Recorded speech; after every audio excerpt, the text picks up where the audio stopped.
Queridos amigos, vamos mais uma vez rogar a Deus nosso Pai e a Jesus, o nosso mestre amigo, que esteja conosco nas leituras, nas reflexões do dia de hoje. No último encontro, lemos do Livro dos Espíritos por Allan Kardec, no capítulo 1 do livro 4, Penas e Gozos Terrenos, o item 6, Desgosto pela Vida e Suicídio. E hoje vamos aprofundar um pouquinho mais o tema. Do Evangelho segundo o Espiritismo por Allan Kardec, no capítulo 5, Bem-aventurados os aflitos, vamos encontrar o tema O suicídio e a loucura. Item 14. A calma e a resignação, adquiridas na maneira de encarar a vida terrena e a fé no futuro, dão ao espírito uma serenidade que é o melhor preservativo da loucura e do suicídio. Com efeito, a maior parte dos casos de loucura são provocados pelas vicissitudes que o homem não tem forças de suportar. Se, portanto, graças à maneira por que o Espiritismo o faz encarar as coisas mundanas, ele recebe com indiferença e até mesmo com alegria os reveses e as decepções que em outras circunstâncias o levariam ao desespero. É evidente que essa força que o eleva acima dos acontecimentos preserva a sua razão dos abalos que o podem perturbar. O mesmo se dá com o suicídio. Se excetuarmos os que se verificam por força da embriaguez e da loucura, e que podemos chamar de inconscientes, é certo que, sejam quais forem os motivos particulares, a causa geral é sempre o descontentamento. Ora, aquele que está certo de ser infeliz apenas um dia e de se encontrar melhor nos dias seguintes, facilmente adquire paciência. Ele só se desespera se não vê um termo para os seus sofrimentos. E o que é a vida humana em relação à eternidade, senão bem menos que um dia? Mas aquele que não crê na eternidade, que pensa tudo acabar com a vida, que se deixa abater pelo desgosto e o infortúnio, só vê na morte o fim dos seus pesares. Nada esperando, acha muito natural, muito lógico mesmo, abreviar as suas misérias pelo suicídio. A incredulidade, a simples dúvida quanto ao futuro, as ideias materialistas, em uma palavra, são os maiores incentivadores do suicídio. Elas produzem a frouxidão moral. Quando vemos, pois, homens de ciência que se apoiam na autoridade do seu saber, esforçarem-se por provar aos seus ouvintes ou aos seus leitores que eles nada têm a esperar depois da morte, não o vemos tentando convencê-los de que, se são infelizes, o melhor que podem fazer é matar-se? Que poderiam dizer para afastá-lo dessa ideia? Que compensação poderiam oferecer-lhes? Que esperanças poderão proporcionar-lhes? Nada além do nada. De onde é forçoso concluir que, se o nada é o único remédio heróico, a única perspectiva possível, mais vale atirar-se logo a ele, do que deixar para mais tarde, aumentando assim o sofrimento. A propagação das ideias materialistas é, portanto, o veneno que inocula em muitos a ideia do suicídio, e os que se fazem seus apóstolos assumem uma terrível responsabilidade. Com o Espiritismo, a dúvida não sendo mais permitida, modifica-se a visão da vida. O crente sabe que a vida se prolonga indefinidamente para além do túmulo, mas em condições inteiramente novas. Daí a paciência e a resignação que muito naturalmente afastam a ideia do suicídio. Daí, numa palavra, a coragem moral.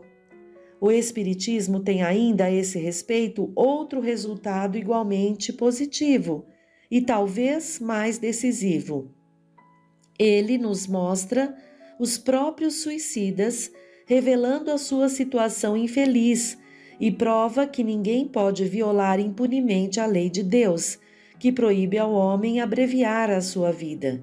Entre os suicidas, o sofrimento temporário em lugar do eterno, nem por isso é menos terrível, e sua natureza dá o que pensar a quem quer que seja tentado a deixar este mundo antes da ordem de Deus. O espírita tem, portanto, para opor à ideia do suicídio muitas razões. A certeza de uma vida futura, na qual ele sabe que será tanto mais feliz quanto mais infeliz e mais resignado tiver sido na terra.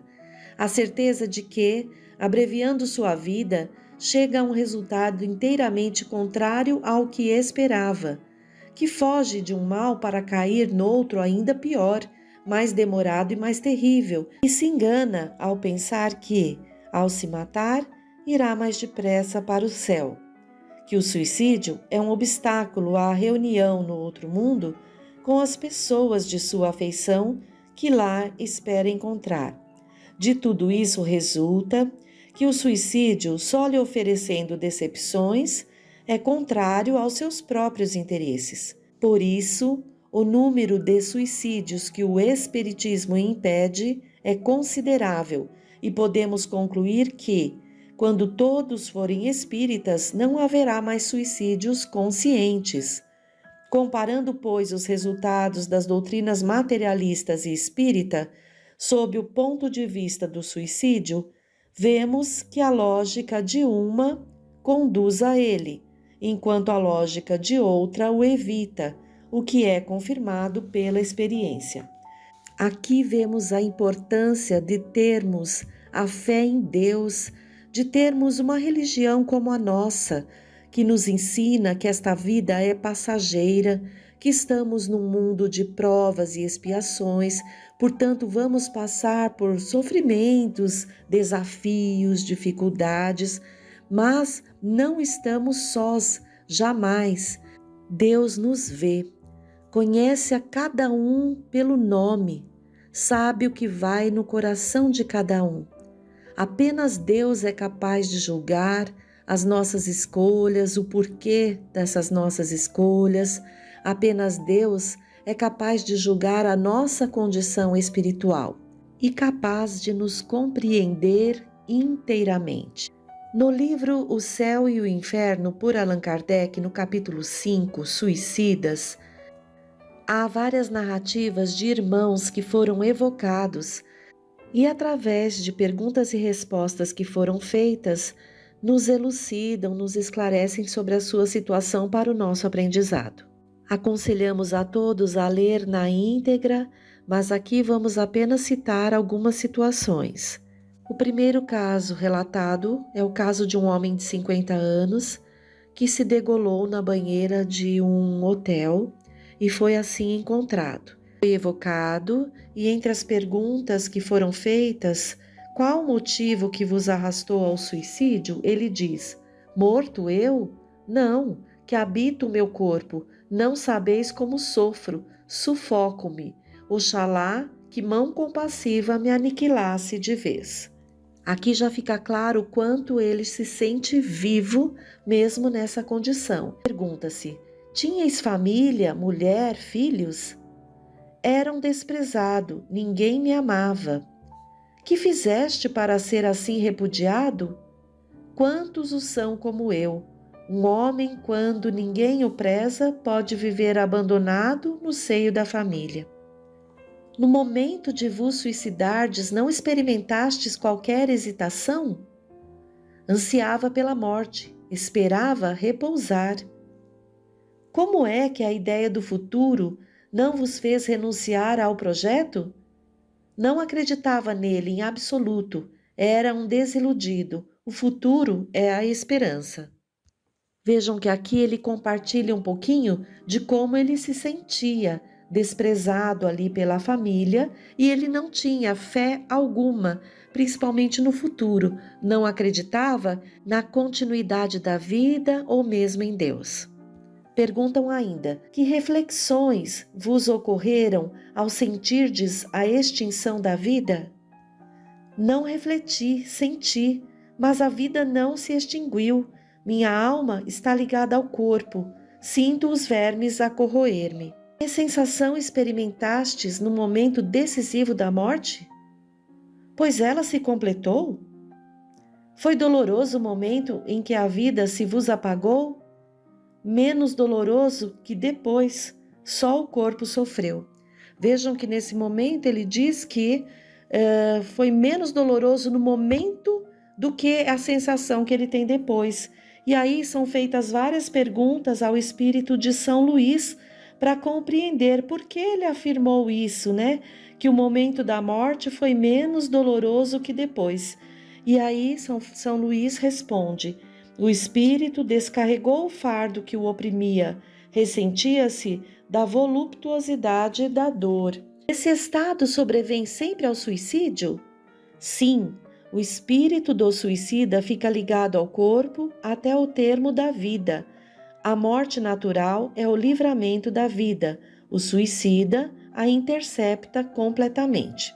Então, São Luís nos esclarece que, nesse caso, o espírito desse homem fica ligado ao corpo até o término da vida que havia programado. Então, por isso que ele sente os vermes corroerem tudo. Então, esse é um caso. Há um outro caso de um pai que ele comete o suicídio para evitar que o seu único filho vá à guerra, pois esse filho havia sido sorteado para o serviço militar. Interessante que essa evocação e resposta se faz através da psicografia e já se nota a dificuldade do espírito, inclusive em escrever a palavra Deus, quando ele está ali referindo-se ao seu sofrimento e o seu arrependimento. Uma das perguntas: disseste que sofreis, compreendeis que fizeste muito mal em vos suicidar, mas o motivo que vos acarretou esse ato não provocou qualquer indulgência? A punição será menos longa, mas nem por isso a ação deixa de ser má. Podereis descrever-nos essa punição? Sofro duplamente na alma e no corpo, e sofro neste último conquanto não o possua, como sofre o operado de um membro amputado. A realização de vosso suicídio teve por causa unicamente a isenção do vosso filho ou concorreram para ele outras razões? Fui completamente inspirado pelo amor paterno, porém mal inspirado. Em atenção a isso, a minha pena será abreviada. Podeis precisar a duração dos vossos padecimentos? Não lhes entrevejo o fim, mas tenho certeza de que ele existe, o que é um alívio para mim. Há pouco não vos foi possível escrever a palavra Deus, e no entanto temos visto espíritos, muito sofredores, fazê-lo. Será isso uma consequência da vossa punição? Poderei fazê-lo com grande esforço de arrependimento. Pois então fazei esses esforços para escrevê-lo, porque estamos certos de que sereis aliviado.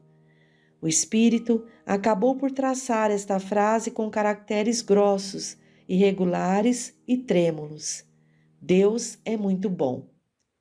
Estamos satisfeitos pela boa vontade com que respondeste à nossa evocação e vamos pedir a Deus para que estenda sobre vós a sua misericórdia. Sim, obrigado. Aí São Luís vem nos dizer: este espírito sofre justamente, pois lhe faltou a confiança em Deus, falta que é sempre punível.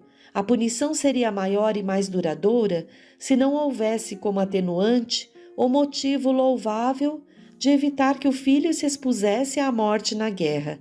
Deus, que é justo e vê o fundo dos corações, não o pune senão de acordo com as suas obras. Kardec até faz alguns comentários a mais sobre essa questão do pai, né? Que a sua ação pode ter impedido a realização dos destinos do filho, ele não tinha certeza de que o filho sucumbiria na guerra e a carreira militar talvez lhe fornecesse ocasião de se adiantar. Há um outro caso interessante mais à frente, mãe e filho, e diz: Em março de 1865, o Sr. C., negociante em uma pequena cidade perto de Paris, tinha em sua casa, gravemente enfermo, o mais velho dos filhos, que contava 21 anos de idade. Esse moço, prevendo o desenlace, chamou a mãe e teve forças ainda para abraçá-la. Esta, vertendo copiosas lágrimas, disse-lhe, abre aspas, vai, meu filho, precede-me, que não tardarei a seguir-te, fecha aspas. Dito isso, retirou-se, escondendo o rosto entre as mãos. As pessoas presentes a essa cena contristadora consideravam simples explosão de dor as palavras da senhora C., dor que o tempo acalmaria. Morto o doente, procuraram-na por toda a casa e foram encontrá-la enforcada no celeiro. O enterro da suicida foi juntamente feito com o do filho. Corre a evocação do filho e se faz a pergunta: sabeis do suicídio de vossa mãe em consequência do desespero que lhe causou a vossa perda? Sim, e sem o pesar causado por essa fatal resolução da parte dela, julgar-me-ia completamente feliz. Pobre, excelente mãe, não pôde suportar a prova dessa separação momentânea e tomou para unir ao filho o caminho que dele mais deveria afastá-la. E por quanto tempo? Assim, retardou indefinidamente uma reunião que, tão pronta teria sido, se sua alma se conformasse, submissa às vontades do Senhor, se fosse resignada, humilde, arrependida ante a provação que se lhe impunha, da expiação que deveria purificá-la. Orai, orai por ela, e sobretudo não a imiteis, vós outras, mães que vos comoveis com a narrativa da sua morte. Não acrediteis que ela amasse mais que as outras mães a esse filho, que era o seu orgulho. Não, é que lhes faltaram a coragem e a resignação. Mães que me ouvis, quando a agonia empanar o olhar dos vossos filhos, lembrai-vos de que, como Cristo, eles sobem ao cimo do Calvário, de onde deverão elevar-se à glória eterna. Quando a mãe é evocada, ela se encontra num estado muito triste, revoltada, porque não encontrou com o filho, revoltada com Deus, inconformada com a sua situação. O estudo dessa obra e os outros casos é muito importante para o nosso aprendizado. Para finalizar, vamos pegar do livro Alerta, pelo Espírito Joana de Ângeles, psicografado por Divaldo. Capítulo 10. Gênesis de suicídios. A tristeza que agasalhas, levando-te à mortificação interior de que não te consegues libertar, é fator destrutivo nos alicerces da tua personalidade. A mágoa que conservas como ácido que te corrói os tecidos do sentimento constitui morbo que em breve terminará por vencer as tuas resistências. A rebeldia sistemática, a que te agrilhoas, transformará as tuas aspirações duramente acalentadas em resíduos de infelicidade e tormento infindável. Defrontas os problemas que se manifestam no teu dia a dia entre a irritação e o desespero, estabelecendo matrizes de aflições que te conduzirão ao autoaniquilamento. Suicida não é somente aquele que, acionado pelo desconcerto da emotividade, se arroja no despenhadeiro da autodestruição física. Essa melancolia que te busca os painéis da mente, tecendo as malhas da depressão, é sinal de alarme que não podes desconsiderar. Essa aflição que se agiganta, dominando-te o equipamento nervoso, convida-te a uma mudança de atitude que não deves postergar. Isto que te consome, desaparecendo e ressurgindo em roupagens de configuração nova, é desafio que deves enfrentar com estoicismo para saíres da desarmonia. 1000 pequenas injunções contra a tua saúde emocional e mental que deves rechaçar antes que sejas colhido pelo infortúnio da desencarnação injustificável e precipitada. Sejam quais forem os fatores afligentes ou depressivos que te cheguem, invitando-te ao cultivo do pessimismo ou da irritabilidade, não devem encontrar guarida nos teus painéis mentais. Dor e saudade aferem a força do valor moral de cada um de nós.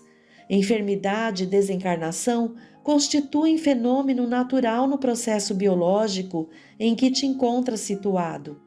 Problemas e dificuldades representam prova com que crescemos na direção da vida. Desse modo, realiza a asepsia mental pela preservação do otimismo e da irrestrita confiança em Deus. Quando a vida te parecer sem objetivo e estiveres a ponto de cair, renova os teus conceitos e ora, buscando a divina inspiração, aurindo então a força que te propiciará sair do ocaso emocional e transformará os teus problemas em ação de benemerência para os teus irmãos, descobrindo por fim que a linguagem universal do bem é a terapia preventiva e curadora para o suicídio e a loucura. Então que possamos buscar a Deus e dizer: Deus Pai, esteja comigo nesse momento de tanto sofrimento, e que eu possa buscar a Jesus, servindo ao próximo que sofre muito mais do que eu possa ter olhos de ver e assim conseguirei obter forças.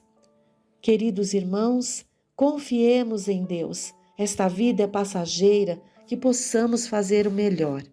Roguemos por nossa vez a todos os corações que buscaram o suicídio ou têm pensamentos de suicídio, pensamentos de morte, que eles sintam um abraço de Deus Pai a lhes dar forças para prosseguirem. Até o próximo encontro.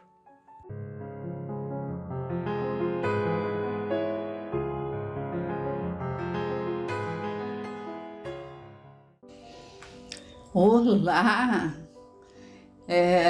Espero que Deus Pai, em sua infinita bondade, tenha derramado muitas bênçãos sobre cada um que hoje, nesse momento, esteja aí ouvindo mais um estudo do Evangelho segundo o Espiritismo, decodificado por Allan Kardec. Vamos iniciar com a nossa oração, aquela que Jesus nos ensinou. Pai nosso que estás no céu, santificado seja o vosso nome. Venha a nós do vosso reino.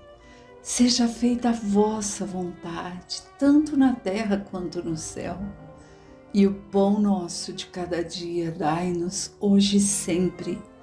Perdoai nossas dívidas como também devemos perdoar aos devedores. Não nos deixes que caiamos em tentações, ó Pai, e livra-nos de todo o mal, principalmente daqueles que ainda habitam em nós, que nós ainda somos capazes de praticar.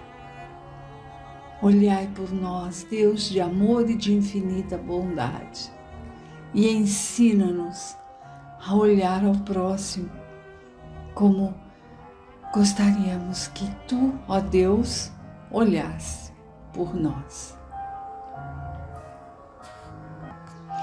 Hoje, meus amigos, nós vamos continuar estudando o capítulo 14 do Evangelho segundo o Espiritismo. Honra teu pai e tua mãe. Nós já vimos o início desse capítulo lá em dezembro, né? Finalzinho de 2022. Agora já estamos em janeiro de 2023. E esperamos confiar em nós mesmas, em Deus Pai, na espiritualidade amiga, para que consigamos nos dedicar aos ensinos e aprendizado do Evangelho. E aprender não é apenas saber dizer de cor quando alguém perguntar, saber dizer quem escreveu, qual capítulo, qual versículo. Não que não seja importante, mas o importante é entender e principalmente discernir onde no dia a dia eu posso colocar em prática aquilo que aprendi. Na minha opinião, é isso que Jesus espera de nós.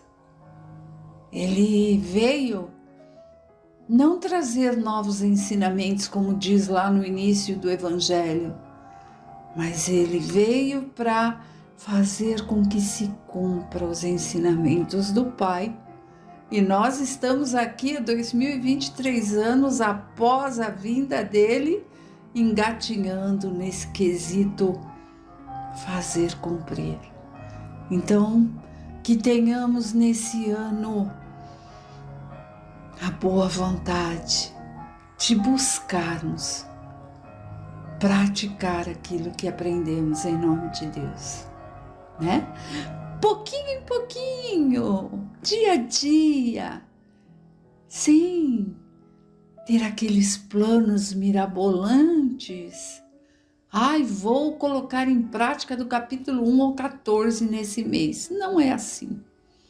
É um pouquinho de cada capítulo, mas daquilo que eu consiga pôr em prática ali, primeiramente debaixo do teto, com aqueles com quem estamos partilhando a jornada terrena.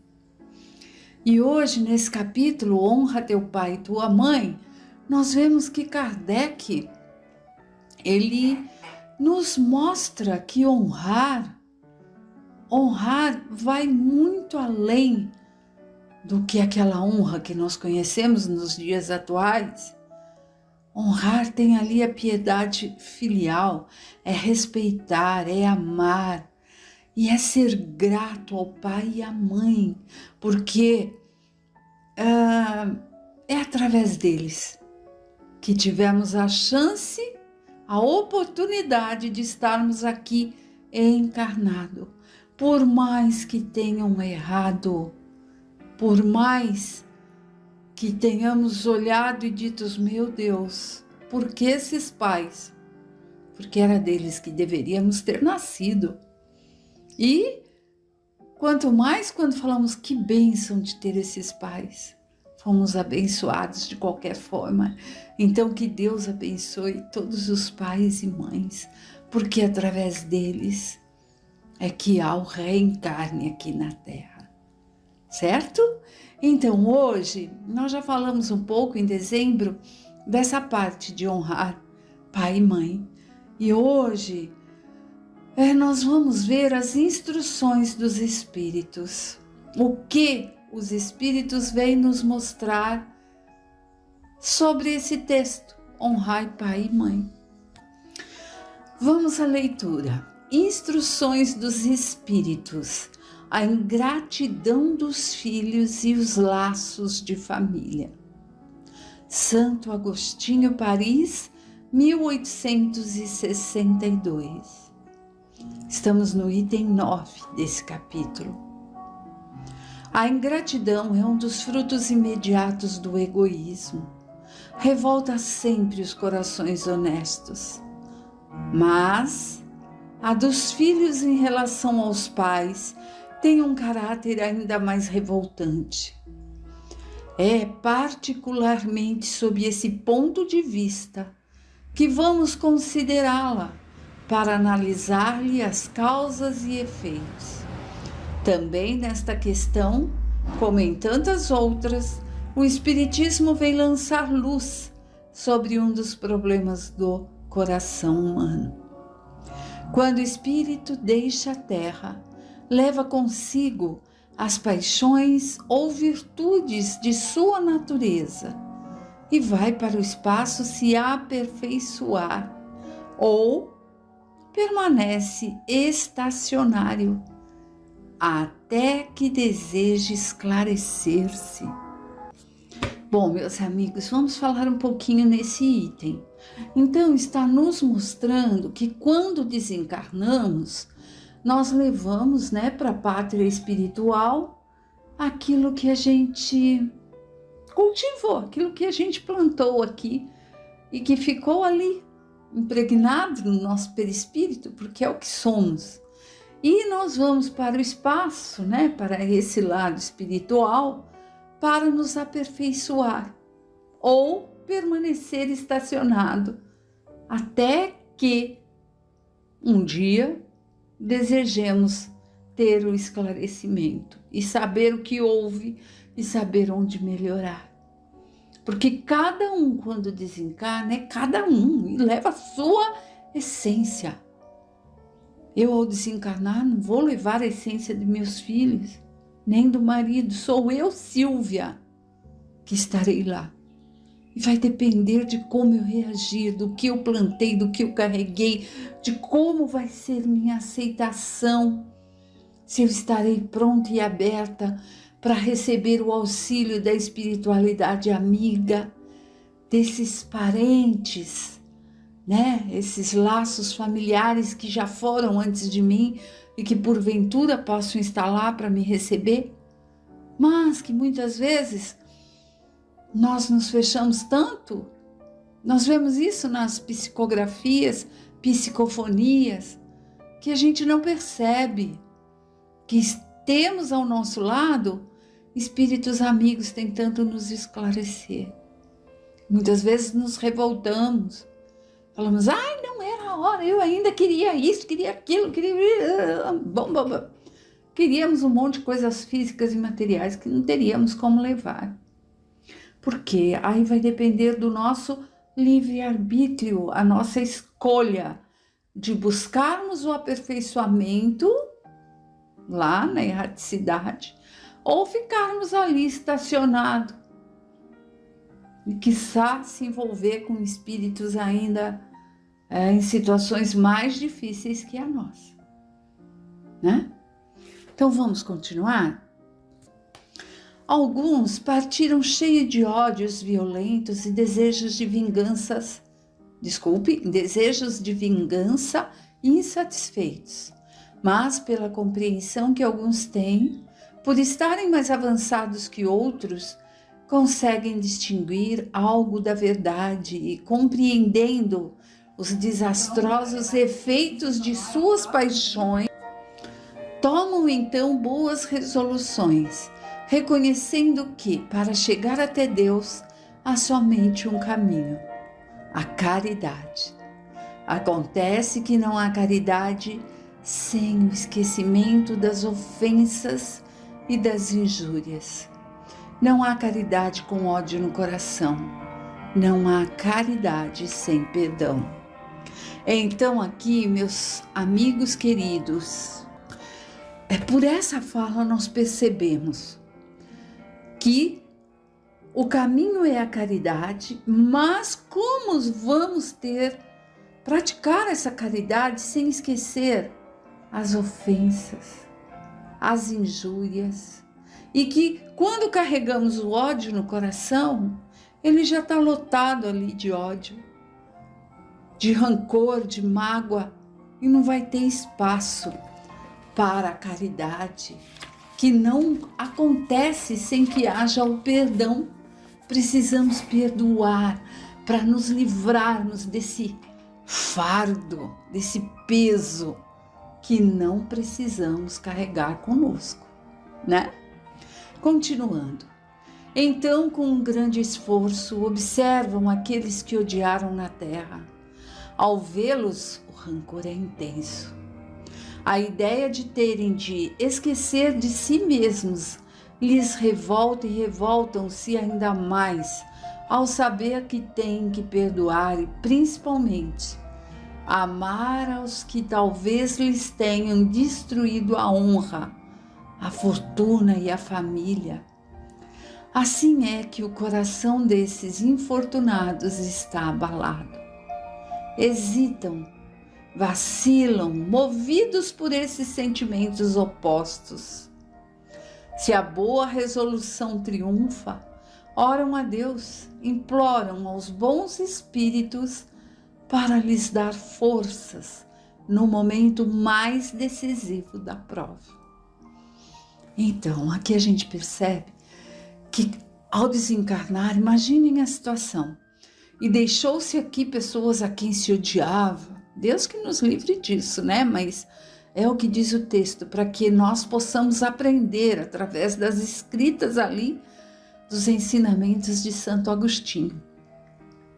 Se lá, depois do desencarne, ficarmos recordando, olhando e vendo as pessoas que desgostamos na Terra e nutrindo isso, nós vamos ficar amarrados muito tempo, e não que alguém nos amarre, nossa consciência nos prende, né? Agora, se mesmo vendo isso tudo, toma-se a boa resolução e oram a Deus e imploram aos bons espíritos para dar força nesse momento decisivo da prova, porque é um momento decisivo de escolha para o espírito. Vou continuar aqui do lado espiritual me remoendo e me nutrindo de rancor. Oh Deus, Pai, me ajude, esteja comigo, me auxilie. E sempre haverá ali uma mão estendida para auxiliar, né? Enfim, após alguns anos de meditações e preces, olha o que ele nos diz. Após alguns anos de meditações e preces, o espírito aproveita de um corpo que está em preparo e encarna na família daquele a quem detestou. Pede aos espíritos encarregados de transmitir às ordens superiores permissão para realizar na Terra os destinos desse corpo que acaba de se formar. Qual será então a sua conduta nessa família? Qual será, meus amigos? Dependerá da maior ou menor persistência de suas boas resoluções.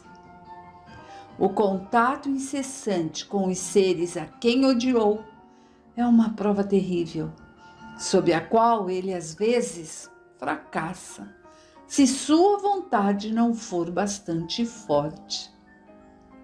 Olha o que nos diz. Por vezes, o espírito passa ali anos do lado espiritual, orando e pedindo ao Pai a chance de reencarnar na família daquele a quem tanto odiou. Por quê? Porque quando está do lado de lá, ele consegue perceber por que o outro despertou nele esses rancores, né? E às vezes é alguém que ele sempre amou pela eternidade, e naquele momento, naquele reencarne, tiveram junto e não foi assim. Tinha ali um visco, uma rusca ali que ficou ali como pedrinha de atrito entre eles. Aí, esse espírito pede para que possa reencarnar justamente naquela família, para vencer todas essas mazelas, para evoluírem juntos. Muitas vezes isso acontece, mas por vezes torna-se ali uma prova, bem assim, ó, é uma prova terrível, como diz Santo Agostinho, sob a qual ele às vezes fracassa, se não tiver uma vontade bastante forte. Por quê? Porque nós precisamos ter uma vontade verdadeira, vontade forte, para que haja aceitação de receber aquele com quem tanto passou dificuldades, ou no caso do filho, daquele a quem tanto feriu. E o mesmo se sucede aos outros membros da família, né? Porque a gente pode vir ali naquela família, ou como filho, às vezes como irmão, ou vai ser cunhado, ou vai ser marido. E nessas situações, em alguns casos, é que se vêem aqueles casos de aborto espontâneo, sabe? Onde está ali, a mãe está desejosa de ter o filho e de repente o espírito que está ali em formação, com medo da prova, desiste e há o aborto espontâneo. Ou de forma contrária, o espírito está ali temeroso, mas dizendo agora vai dar certo. Mas a mãe, com aquele envolvimento que há na gestação, vai sentindo também, meu Deus, que é isso? E aquele medo, e por vezes ocorre o aborto espontâneo, que pode ser um lado com medo, outro lado com medo, ou com essa repulsa inconsciente, por isso espontâneo, né? Ou ambos os lados. Há também aqueles casos que a gente tanto ouve falar, que na hora do nascimento o cordão está ali enrolado no pescoço do bebê e ele acaba perdendo a vida que ia vir ao mundo naquele momento. E outros casos tantos, né? Que é o medo da prova. É o medo da prova, da reencarnação junto daqueles a quem tanto odiou ou onde tanto foi odiado. Aqui, quem já leu, né? Missionários da Luz, tem um capítulo que eu não sei dizer qual é, mas é o caso de Segismundo. Até de falar, me emociona. Foi assim, algo muito difícil nos estudos, eu chorava. Cada capítulo eu li um parágrafo e chorava. Era um capítulo... não era? É que eu estou me reportando ao tempo dos nossos estudos na Casa União, quando era presencial. Mas foi tão difícil, porque a sensibilidade, o que o espírito sentiu ali, na hora de reencarnar numa família quem tanto odiou e que tanto foi odiado. Nossa, é muito envolvente, não tem como não misturar os sentimentos. Lendo aquilo, parece que a gente passa pela situação. Quem tiver oportunidade, leiam lá no Missionários da Luz. Se não for ler o livro todo, leiam o caso de Segismundo, que mostra direitinho esses reencarnes difíceis, né? Os medos que acontecem. Bom, desta forma, de acordo com a boa ou má resolução que tomar, será amigo ou inimigo daqueles que no meio dos quais terá que viver. Assim se explicam ódios, repulsas instintivas, que se notam em algumas crianças e que nenhum ato anterior parece justificar. Nada de fato nessa nova existência pôde provocar essa antipatia. Para compreendê-la, é necessário voltar os olhos ao passado. Então, meus amigos, certas antipatias não têm como ser explicada no agora, né? Mas nós vamos continuar esse item na próxima palestra, porque nesse capítulo há apenas uma instrução do Espírito Santo Agostinho, de Paris, 1862. Mas para que a compreendamos perfeitamente, ela vai ser dividida em duas partes, que senão não dá para destrinchá-la como ela merece. Até o próximo estudo. Fiquem com Deus e que estejam todos bem. E que o amor do Pai se faça presente nas atitudes de cada um. Que assim seja. Até breve.